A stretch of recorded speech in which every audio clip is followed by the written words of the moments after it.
Serving the people of Edmonton and surrounding area with community programming, this is Capital Cable TV, C10.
Yeah, hopefully.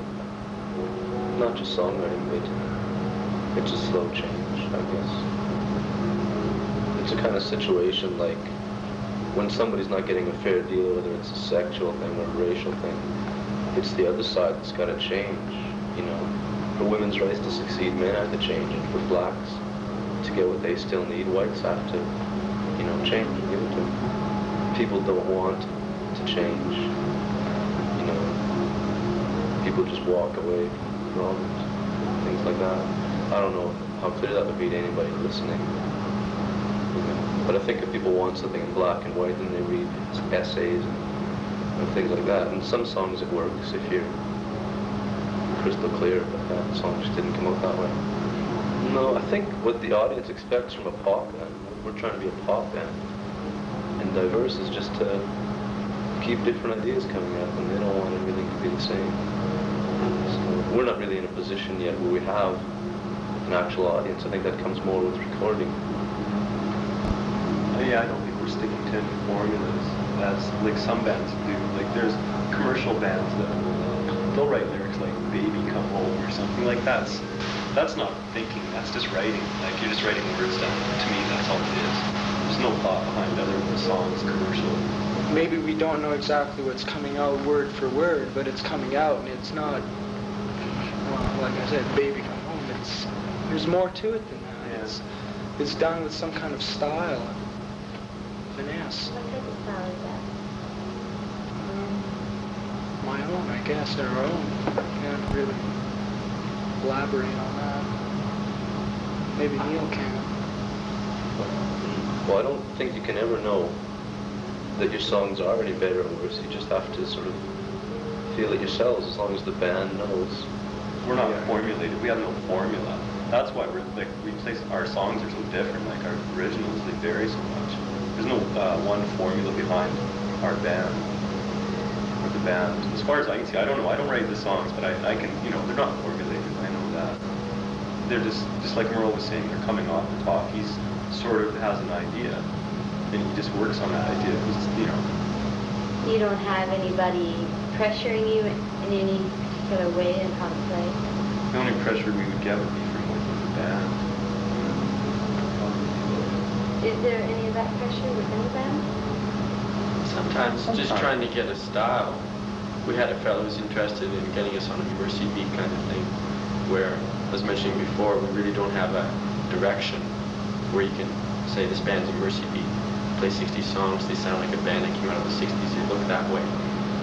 And we really didn't get a unanimous vote of it, so we sort of passed on the idea. I think that's about the only pressure that we have. It's just trying to get one direction, a set way that we want to do things. Usually decisions are made by us four. We all have pretty much an equal say, depending on the decision. Usually we all sort of sit together, and if it's heavy, we spend a lot of time on it, usually more time than we need to. What were some of those major decisions? Was like that Mercy beat one of them? Yeah, and also we've been trying to do a little bit of recording and playing live, and we tried to build two things. Recording is different than playing live, and it's hard. Financially, it's almost impossible. And it gets on us because we sort of spend too much time in the studio, and we're trying to do it ourselves. We don't have experience, and it just gets prolonged. Everything gets prolonged. Whereas if we took one direction, I think it might be better. What is the difference between recording and playing live? Galaxy. Well, there's people out there. When you play live, you're performing. You're catering to people who are there paying to see you, and that's when the original music comes in. A lot of times they don't want it, and then you have to play a lot of times what you don't want to necessarily. You want to play your own songs, but sometimes you have to play other people's songs to win the people over. Then you play your own songs. Well, go ahead. Okay, recording. Yeah, recording is a means of getting those people to hear your band before you play at a certain place. Like that's something we'd like to do. Get the originals on a recording, and get somebody to buy it hopefully. And then if a person can listen to that record, if they like the band, they'll come and see the band for the original songs. That's just sort of one step up from where we are now. We'd like to get a record out. And in buying recording equipment and live equipment, that's where the big problem came, is because it's so hard to financially do them both properly. And right now we've done them both inadequately.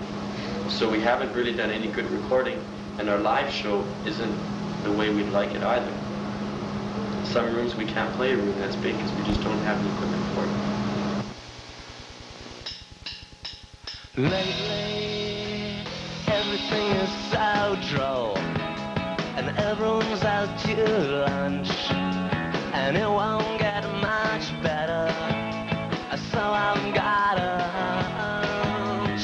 nothing's as it seems. What is there to do if everyone has dreams and none of them come true?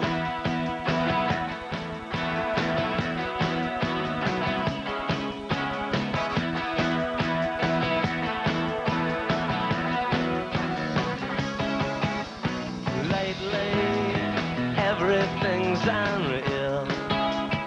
Everyone's so cold. We're getting rather tired of being bought and sold. I don't know why it's so ridiculous to me. If I could take my stand, I'd rather take my leave. I don't know why I'm so confused these days and times. And if I did, I wouldn't be confused, but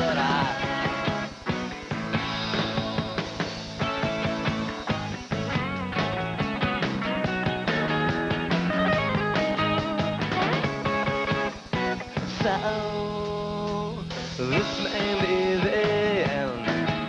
You never really know, 'cause we take whatever comes with whatever goes. But if we hang around like some Hollywood show that doesn't know when to stop, I wouldn't want that, no.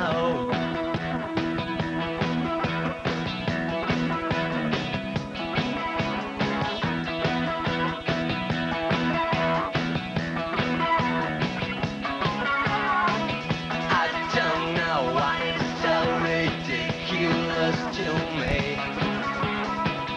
if I could take my stand, I'd rather take my leave.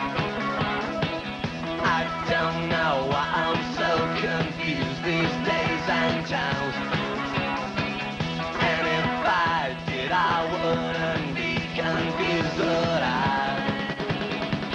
I don't know why it's so ridiculous to me.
up in the sky.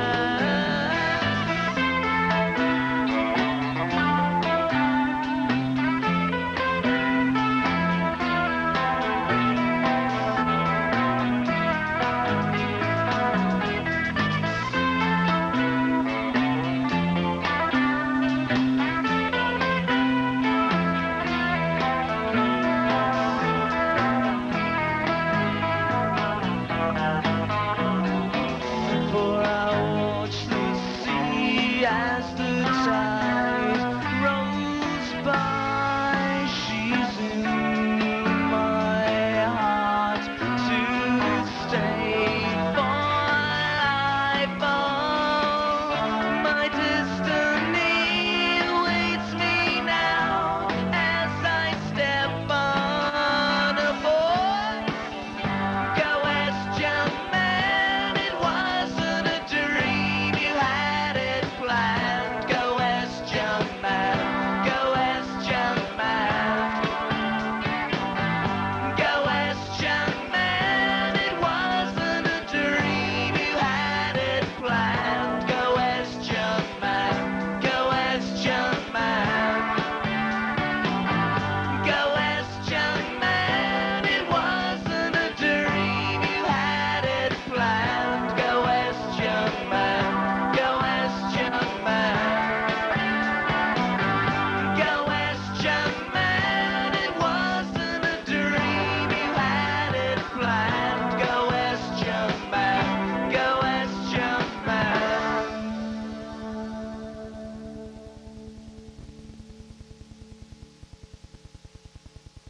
Where are you guys from? Saskatoon, all four of us. So it's not particularly a musical spot. No, What is happening out there? not too much. It's there's only a few bands that are not even similar to us, mostly just top 40 stuff. Top 40 bands and cover bands. And not too many people are playing original material. Well, the way we're going about it is by playing original music. That cuts down a lot of the opportunities in terms of playing. Instead of playing 10 clubs in the city, you can only play 2 or 3 because majority of the people want to hear top 40, which is what, if you're safe. Basically, you're safe. If you play the top 40 songs, you can get work and you can keep a steady living. The way we're doing it is that we don't really play consistently every week, every month, and that sort of thing. So that's why we're just sort of scraping by. So how did you guys start touring? How did you get on the road? We bought a school bus, Yeah. took some seats out and went to Flynn's Lawn or someplace. We haven't established a name either, so he can't sell the name to someone because no one's heard of the Idols. So it's a slow process just getting out of Saskatoon. Barely made it to Edmonton. Where are you playing after Edmonton? Back home. Saskatoon. So you only take like a jaunt to one city and then you're back at home base Yeah, again? it's been like that. So you haven't really taken any extensive tours? Probably 3 weeks, maybe 4 at the most is the most we do. I think we have too many different directions. We do some slow ones, we do some really fast ones. Some people think we're punk, and some songs, and I think people have a hard time relating to what we are. What would you consider you guys? If you're going to give yourself a title? Just pop. Having a diversity of songs is, I think, quite an advantage on an album. The albums that we like to listen to are Beatle albums where they range. The feel of each song is different because once you've done it, don't keep repeating it. But that turns out to be not the case live. The really popular bands are the really trendy things that come in fast, like rockabilly, electro beat. They come in and it's all the same. People like it for a while and they just get into it. Most of the trendy music is all fairly repetitious, the structures and the rhythms and that sort of thing. Besides being a band, you're also a business. How did that come about? I think when we got together a year ago, there was Merle, Neil, myself, and another bass player. And I think it was just an approach. We had been together the year previous to that. And we knew some things about the business. I think we wanted to At that time, we were playing mostly original music, and we were looking at recording and being a success as musicians. So we thought, what do successful musicians do when they become successful? Or what does anybody do when they form a business or when they start something their own, if they become successful? So we thought about incorporating as a company. We also thought about forming a partnership, and we sought legal advice on what would be the best for our situation. And if for success, the incorporation was the best way to go. So planning on being successful, we did that. I think we all realize that every band is a business, whether the band knows it or not. Bands that are just sort of fumbling along, they're just conducting sloppy business, and they don't realize it. And you can look at a lot of bands that end up entangled up in lawsuits after a couple albums. And we wanted to try to set things straight, so everything would be easy. You know, money goes into the corporation, we draw dividends, and we do this and that. There hasn't been any money, not very much money, so it's basically been, we've had some problems where we keep getting letters back from Ottawa, and they want us to define what we are, and it gets kind of ridiculous, some of the things. Right now, it's singing with musical accompaniment. That's what we do. There has to be a definition for everything. Success. I don't think we have an inkling of what that's like. In terms of, we're trying to get the best live sound we can. We're trying to cater to the people dancing. We're thinking about putting little columns for vocals in the front, because you go hear a band, you dance, the stacks are way on the side. How you can hear the guy singing? So we try to think of things like that. Did any of you come against any type of opposition for being a musician, a full-fledged musician, the whole musical lifestyle? Opposition from them. Well, I don't know. Friends saying you're doing the wrong thing, you should be a brain surgeon, it's much more economically wise. I think if there's any opposition for myself, it was from myself. That makes sense there. It makes sense. Yeah. You ask yourself. Yeah, I ask myself, do I want to be a musician? I think you have to get over that question first. Do I want to be a musician? And I had to think about it for a little while, and I came to the decision, yes, this is what I want to do, because practically it's the only thing I can do. But that was that was insignificant. I love singing, I like playing, I like entertaining. That's what I do. I like writing. It's great. Can't complain about it. I'm glad I made the decision I did instead of going to college or whatever. He has the perfect job. Yes, it worked out well for me. I wouldn't recommend it for everyone. I think we're kind of used to it, because it's gone through different phases. We've all been in bands that play together. We've been in bands that stop, and people go through phases. They just don't know how to play music. So I think we've all been faced with that situation several times. So it's like getting up. You just have to keep going. Would you, say, pick up more band members and, say, run in the same course you have? Or would you say, oh, we have something, become a producer, or go a different route completely? I think one thing, with the music industry is if you have the young, clean look, you can do a lot better. It's easier to sell. And you only have that for so long. So, we're getting lines in our faces. Don't zoom in. But you just sort of have to see where you are. And like the first few personnel changes we had were, to me, they felt kind of devastating. But now it's sort of like, well, if anybody quits, it's his life. He's got to decide what he wants to do. You can't quit a band without hurting the other people. So it's hard to quit, and it's hard to be in a band when someone quits, but, you just have to sort of go on.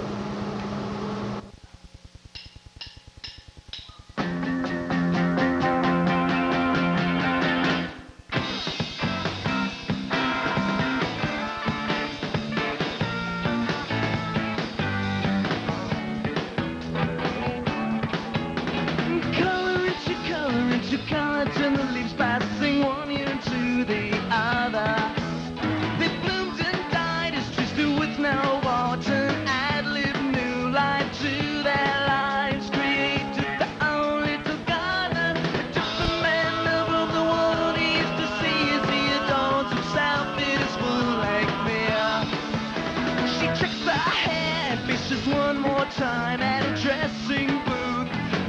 waiting until the sitter arrives. She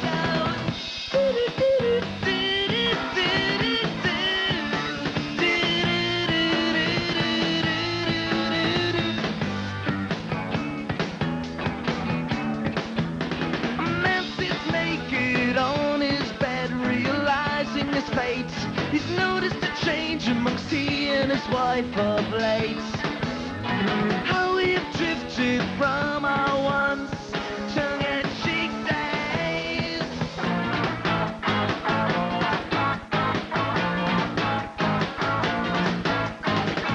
Holding the key in her hand, she turns her back from him and speaks.